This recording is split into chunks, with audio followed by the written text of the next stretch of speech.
إسلاميكو. عسلامة ومرحبا بكم. اليوم في إسلاميكو باش نحكيو على أحد عقود المشاركات اللي هو عقد المضاربة، واللي يعتبر من أهم عقود المالية الإسلامية، واللي عنده زادة دور كبير في التنمية الاقتصادية، وهذا اللي باش نشوفوه خلال حصتنا اليوم. أما هات نشوفوا قبل كل شيء نش معناها مضاربة. المضاربة كمفردة جات من كلمة الضرب في الأرض للتجارة وللرزق، وهي عبارة على اتفاق بين طرفين، الطرف الأول يشارك بفلوسه والثاني بجهده وعمله، ومن بعد يقسموا الربح الناتج عن المشروع. مثلا عقد المضاربة هذا استعملوه قبل المسلمين بكثرة في تجارتهم وأعمالهم، وجات مشروعية المضاربة في القرآن الكريم وفي السنة النبوية الشريفة، حيث قال ربي سبحانه: وآخرون يضربون في الأرض يبتغون من فضل الله. وباش يكون عقد المضاربة صحيح لازم تتوفر فيه شروط معينة. قبل ما نذكر شروط المضاربة باش ناخذ مثال مبسط للعقد هذا. شخص عنده فكرة مشروع ناجحة، يجي الرجل أعمال ميسور الحال وعنده الفلوس ويطرح عليه الفكرة، وإذا وافق رجل الأعمال هذا على المشروع يعطيه رأس المال ويتفقوا على اقتسام الأرباح بعد فترة بنسبة معينة، وهكا يتسمى باعث المشروع مضارب، خاطر باش يشارك بجهده وخبرته، ويتسمى رجل الأعمال رب المال خاطر هو مولا الفلوس. وتو باش تكون العملية هذه صحيحة فما شروط لازمها تتوفر، كما رأس المال لازم يكون معلوم للطرفين من بداية العقد، وما لازمش يكون دين في ذمة المضارب، والمشروع لازم يكون في نشاط مباح في الشريعة الإسلامية. بالنسبة للربح لازم يتفقوا على كيفية تقسيمه من البداية، والاتفاق هذا لازم يكون مذكور في العقد.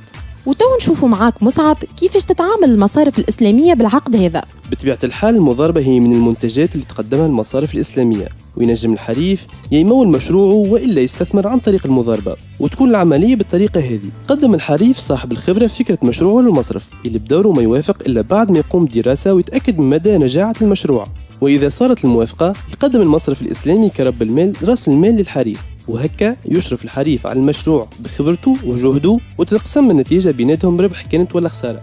والمضاربة هذه زوز أنواع، مضاربة مقيدة ومضاربة مطلقة.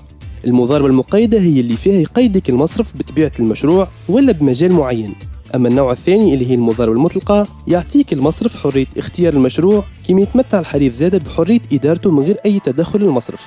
كنا نحكيه على المضاربة في حالة المصرف هو رب المال والحريف هو المضارب، لكن الأدوار تنجم تتقلب، نلقاو المصرف هو المضارب والحريف يولي هو رب المال. العملية هذه تصير في المصارف الإسلامية عن طريق الخدمات اللي تقدمها، واللي هي حسابات الاستثمار، فيها يودع الحريف فلوسه والمصرف كمضارب يستثمر الأموال هذه في مشاريع كبرى، والنتيجة كالعادة ربح كانت ولا خسارة تتقسم بيناتهم حسب الاتفاق. أما يقول القائل ياسمين شو الفرق؟ نجمو زادا نستثمر أموالنا في البنوك التقليدية. يفرق الاستثمار في زوز مؤسسات. في المصرف الإسلامي فلوس الحريف تستثمر في مشاريع حقيقية مطابقة للشريعة الإسلامية ومراقبة من طرف هيئة الرقابة الشرعية، ويتقاسم المصرف كالعادة الربح والخسارة مع الحريف. أما في البنك التقليدي أموال الحريف تستعمل في القروض، والعائد هو عبارة على فائدة ناتجة عن بيع مال بمال. وهوني على عكس المصرف الإسلامي البنك التقليدي ضامن ربحه ومتحمل حتى مخاطر. بيع على ذكر المخاطر، فرضاً ما نجحش المشروع الممول بالمضاربة وكانت ثم خسائر، شكون يتحمل الخسارة هذه مصعب؟ عملاً بأهم مبدأ من مبادئ المالية الإسلامية اللي هو تقاسم الربح والخسارة. تتقسم الخسارة بين رب المال والمضارب، وهالخسارة تكون مادية لرب المال خاطر هو صاحب فلوس، أما المضارب تتمثل في خسارة جهده وتعبه إذا ثبت أنه هالخسارة مش ناتجة عن تقصير منه.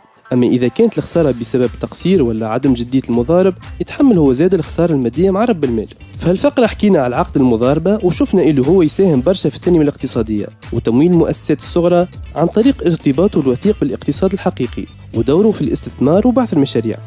للأسف العقد هذا ما زال ما تطبقش في بلادنا، بالرغم إنه يمثل حل العاطلين العمل اللي يحبوا يبعثوا مشاريع. نأمل إن شاء الله في القريب العاجل أن نرى العقد هذا من بين منتجات المصارف الإسلامية في تونس. كانت هذه فقرتنا اليوم من إسلاميكو، نتلاقاو إن شاء الله في نفس الموعد حول موضوع جديد في المالية الإسلامية. كانت معاكم ياسمين بن ضو ومصعب الرباحي. نهاركم طيب.